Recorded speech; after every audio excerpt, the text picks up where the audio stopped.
Mort de Micheline Preel. Mais d'où venait son nom d'actrice? Ce mercredi 21 février, Micheline Preel a rendu son dernier souffle à l'âge de 101 ans. Au début de sa carrière, l'actrice a décidé d'abandonner son nom de famille pour celui de son personnage qui l'a fait connaître du grand public en 1939.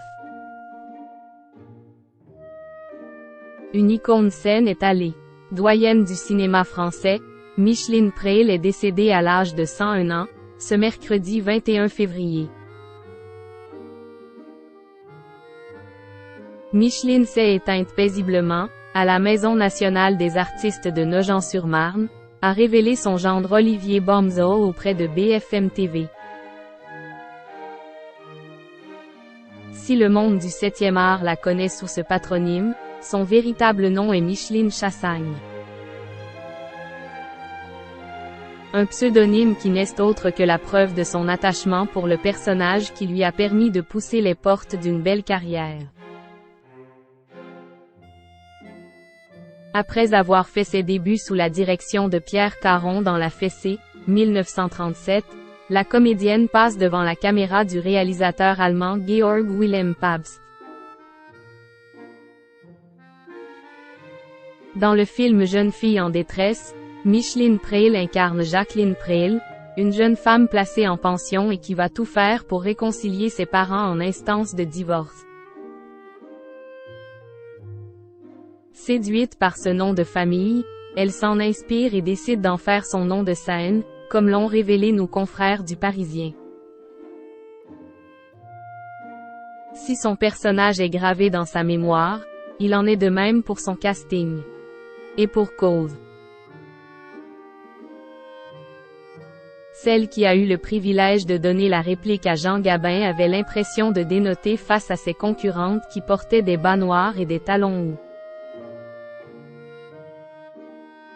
Moi, ma mère avait beaucoup de goût, mais j'étais habillée avec un manteau couleur pétrole et un cache-col rose qui allait très bien avec, mais en laine, alors que les autres portaient de la soie. J'étais furieuse contre ma mère, a-t-elle raconté dans les colonnes du quotidien. Et d'ajouter. Quand on appelle mon nom pour entrer dans le bureau de Pabst, j'avais l'air tellement en colère qu'il a éclaté de rire. Un état d'esprit qui s'est avéré être gagnant. Micheline Preel a décroché le rôle principal. Que ce soit au cinéma ou au quotidien, son nom de scène lui a bel et bien porté chance.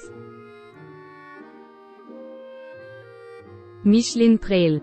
Quelles étaient ses relations avec sa fille Toni Marshall?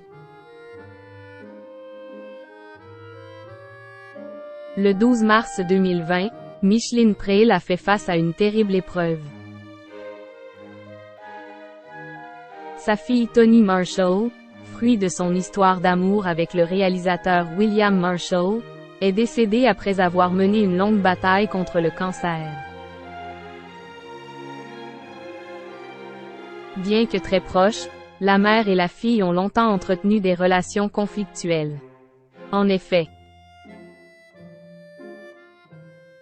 tout au long de sa vie, Toni Marshall a dû vivre dans l'ombre de sa chère mère, comme elle l'a confié sur les ondes d'Europe 1. Quand on est adolescente, qu'on a une mère très brillante, très belle et que soi-même on est au mieux en devenir et pas forcément promise à être aussi jolie, il faut trouver une espèce d'espace. Ma mère était comme souvent les acteurs, auto-centrée. Dans ses mémoires intitulées D.S. Brechens, Stock, 2017, et citée par Ici Paris, la doyenne du cinéma français n'avait pas caché que sa fille avait eu des difficultés à trouver sa place. Être reconnue comme la fille de Micheline Preel et ne pas être reconnue par son père, le réalisateur américain William Marshall, NDLR, c'est difficile à vivre. Elle avait besoin d'affirmer sa personnalité, sa singularité. Il fallait qu'elle m'évince pour trouver sa propre place. et d'ajouter avec tendresse. Si nos rapports ont été conflictuels, cela n'a rien enlevé à l'amour qui existe entre nous.